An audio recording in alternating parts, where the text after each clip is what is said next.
Welcome to the ZWEIG Letter Podcast, putting architectural, engineering, planning, and environmental consulting guru Mark Zweig's straight talk in your ear. Mark has more than 30 years of experience helping AEP and environmental firms thrive. And these podcasts help deliver his invaluable management, industry, client, and HR advice directly to you, free of charge. The ZWEIG Letter Podcasts let you develop professionally, wherever you are. Hey everyone, and thank you for joining ZWEIG Group Media and the ZWEIG Letter exclusive interview series. With over 25 years of continuous coverage of the design industry, the ZWEIG Letter is a consistent source of valuable information in an ever-changing marketplace. I am here today once again with none other than our own Mark Zweig. It is so hard for me sometimes to corral this guy. He's so busy. He does so many different things. He's teaching. He's running two businesses, traveling and on the road. And every time I try to get him pinned down for an appointment to do a podcast, it's like gold. I told somebody earlier today. So I'm excited to have Mark back with us for another episode of the ZWEIG Letter Podcast. And today we are going to talk about making your firm a truly great place to work. And Mark, it's funny when I originally read this article, and this was from the January 9th issue of the ZWEIG Letter from January 9th of this year. It's issue number 1182. But, you talked specifically about what it means to making your firm truly a great place to work. And I would just, I mentioned that in the Becoming a Better Recruiter series because I recognize that in order to retain the best talent, you have to create a fertile environment for them. And I think most not every workspace does do that and does stimulate real growth. But why don't you talk about your ideas of what you think it takes for firms in the design industry to truly be a great place to work? Well, I think, let me just start out by saying that while the work itself should be very satisfying to people, if they're trained as architects and engineers and they get to do things, they get to design things, they're important things. They change the world, they affect people's lives. That's fantastic, but the companies themselves many times are not very good places to work. Yeah. They're in some cases driven by very fragile egos who hog virtually every single relationship with a client and claim credit for everything good that happens. And that's not a good place to work by any means. Or conversely, they could be companies that have, a lot of inertia, but no real passion about what they do. And the people there just kind of go through the motions and there's no real sense of purpose or excitement. And that's not a great place to work either. Yeah. Yeah. So there's there are a lot of problems out there. I think companies really need to focus a lot more on the purpose and kind of always bringing it back to why the company's in business and what their real mission is and how they really help improve the world. And it's got to be more than you're just working for your pay and your benefits. And that's not always easy. I'm not going to say that it's always easy to instill that higher sense of purpose. But yeah. I think it's essential. What I don't think is great is really, ridiculous, employee longevity awards, employee of the month, special parking place, a plaque on the wall. Those kind of things don't really mean much. Yeah. And it's so funny. I mean, every firm has their own, unique identity or footprint or fingerprint, if you will, in terms of how they operate, their culture, what they do. And I, the one thing that I've taken away in terms of being involved with the design industry is that obviously no two firms are alike. So what makes one firm a great firm might not be the same thing that makes another firm a great firm to work for. And so, what would be some singular ideas that you might have that any firm could really employ, areas that you've seen multiple firms make mistakes in when it comes to just creating an environment for success? Well, I mean, you really have to make an effort to recognize the people who are doing good. Yeah. And that's, unfortunately, most companies sort of blend everybody together of a particular category or experience level salary wise, and then they think they're going to reward their best people with their bonus program. And I'm not sure I'm a big advocate of that. I think it'd probably be better to pay better salaries to those people. And the bonus program should probably be more socialistic. And if it results in an unfair situation that somebody's getting money they don't deserve, then they either need to be reformed or they need to be taken out of the company. So lots frequent pay reviews are critical. I think continuous feedback is critical as opposed to annual performance appraisals. Having people having mentors that really help them in a meaningful way, and that's difficult to mandate, but it's ideal when it occurs. Basically mentors and mentees have to find themselves. I think it's difficult to just say, you are Bob's mentor. Well, Bob may not relate to you, or you may not relate to Bob. Right. But I think those things are very important. I think it's important to have a company that says we're going to grow and we're going to be profitable, because if they don't, then they're not going to be able to have additional rewards for people, and they won't have other places for people to progress into. Everybody's stuck then. Yeah. So that's really important. And a lot of companies in our business really don't commit to that. They still think that they can be, as another one of our competitors used to put a seminar on, staying small successfully. Right. Okay, well, it's a cop-out. I mean, you can't stay small. If you do, you're not going to have good people over the long haul. Right. That's a problem. Yeah. Yeah, obviously, like I've heard the expression, if you're not growing, you're dying. And, I think that can be applied both in our personal lives as well as in our professional lives. What do you see happening, in the near future? I just really sense some major changes afoot in the design industry, and the way firms are operating, and kind of getting away from this old line school of thinking. We've interacted and worked with a number of firms that are just kind of coming up with new ideas and new ways to not only do business, but also to engage their employee base. And are you seeing anything out there that really stands out to you as far as that's concerned? As far as engaging employees? Yeah. Well, I think, having the open book management, so everybody really knows how the company's doing, that's really super critical. Yeah. It gets people plugged into what's going on. Getting everybody involved in the business planning process, I think that's really critical to, make them feel like they're part of something else. Right.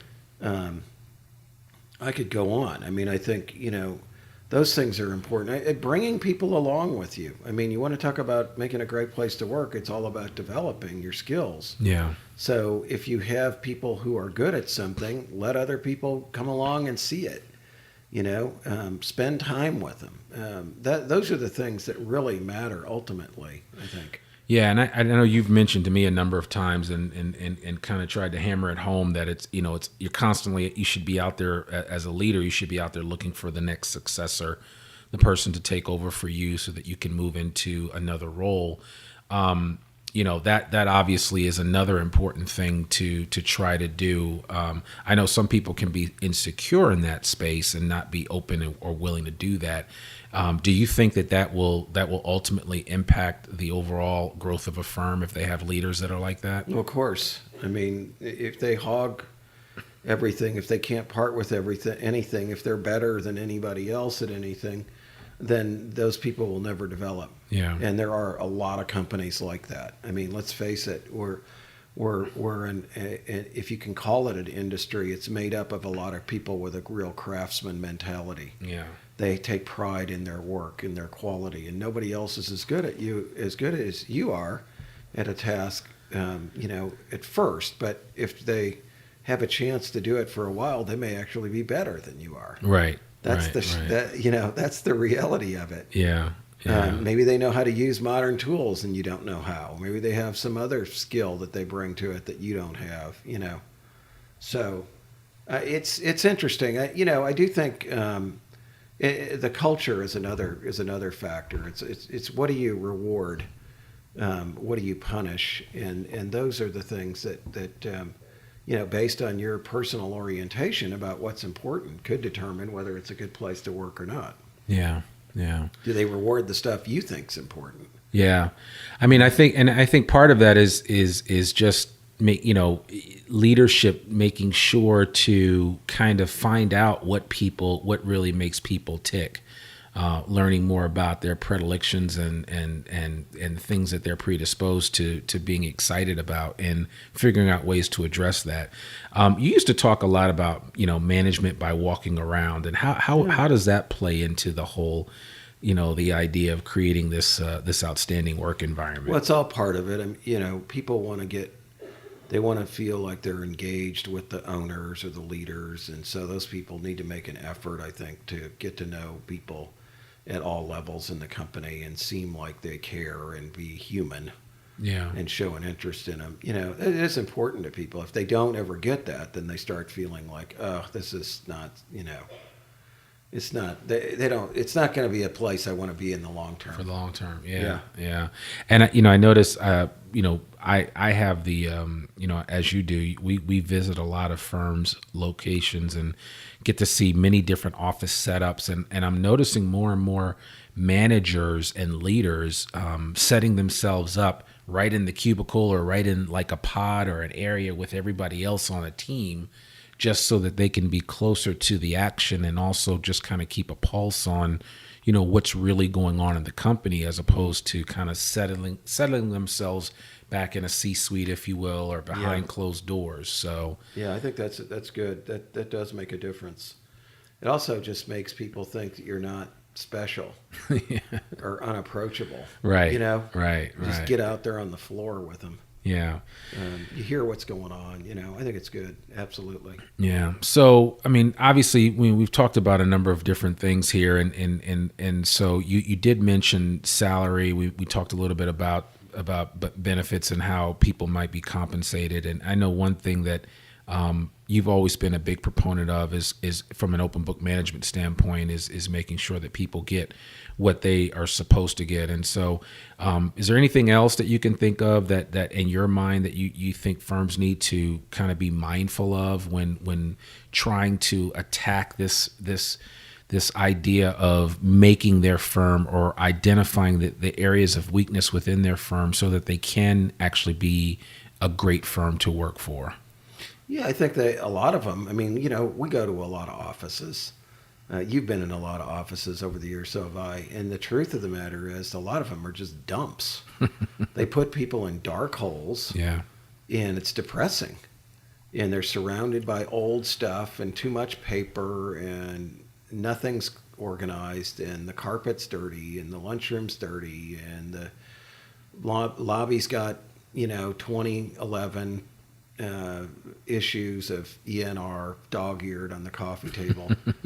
Half the lights are burnt out, or that's an energy saving thing. That's why we're not replacing those bulbs there. Right. I think there's you got to make the place so it's cheerful and it's bright, and it's fun, and it's good to be there. It's organized. It doesn't suck you down into negativity. Just the physical environment. Yeah. Yeah. Natural light, very critical. Yeah, absolutely. Well, obviously that's quite a bit to think about, and certainly I would encourage people to check out that article in the ZWEIG letter, because even the thing that I really enjoy about your editorials is that you really you don't necessarily go too deep on a specific subject, but it's enough to really start thinking about and kind of spurring thought. And that's really what, that's what most of our articles in the ZWEIG letter do, even outside of the ones that are just purely informational. But this gives some direction, and you've done that quite a bit with pretty much all of your editorials. They're always pointing out the elephant in the room or something else that we should be focused on or we should be thinking about as we grow and continue to expand our organization. So that's really helpful, and I hope some people can take something away from that in terms of, making your firm truly a great place to work. The other thing that Mark didn't mention, and I'll close with this, is simply that, when you make your firm an inviting place where you have employees that want to be there, happy employees, satisfied employees talk about their experiences, and they will share that with other people. And so you really want to keep that in mind, because if the best person in the world to talk about your firm and why it's so great are the people that work there. If they don't believe that, trust me when I say this, they will never open their mouths and tell anybody else about the firm outside of the people that they work with. So part of making your firm a truly great place to work affords you the opportunity that your people are probably, if they're happy where they are probably going to tell other people about it. And a lot of times that's how you can generate opportunities to hire additional talent to help grow your organization. It's kind of like the circle of life, but part of that circle starts with you making your firm a truly great place to work. So keep that in mind and take that for what it's worth from one recruiter to another. For those of you out there that are hiring managers of your organizations, and hopefully that will help you out. Listen, Mark, thanks so much for sharing with us this week. We really appreciate it. Folks, I just want to remind you that you can get Mark's no-holds-barred advice on a weekly basis in the ZWEIG Letter and our sister publication, Civil and Structural Magazine. Because you are a podcast listener, we want to thank you with a free gift. And I'm going to share that information with you in a moment.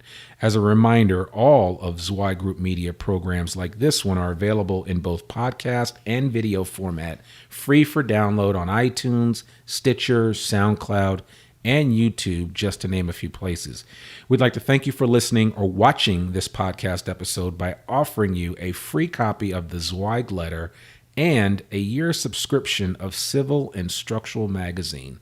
Just visit free.tzl.zweiggroup.com. A link to all of this information, including contact information for Mark, as always, will be in our show notes. And we certainly want to encourage you to take part in this. And we really appreciate you guys. We would really appreciate if you would share this podcast with a friend. And also, if you have time and you're on iTunes, we'd love a review. Just let us know what you think. If you like it, great. If you hate it, tell us that too. If we need to fix something, we'll do it. We're getting great emails from people that are giving us terrific feedback that help us to continue to refine and perfect this podcast. So thank you again so much. Listen, I'm Randy Wilburn, and you've been listening to ZWEIG Group Media, part of ZWEIG Group. Remember, we exist to make you more successful. Bye for now. Thanks for tuning in to this ZWEIG Letter podcast. We hope that you can apply Mark's no-holds-barred advice to your daily professional life. For a free 6-week subscription to the ZWEIG Letter, please visit freetzl.zweiggroup.com to gain more wisdom and inspiration, in addition to information about leadership, finance, HR, and marketing your firm. Subscribe today.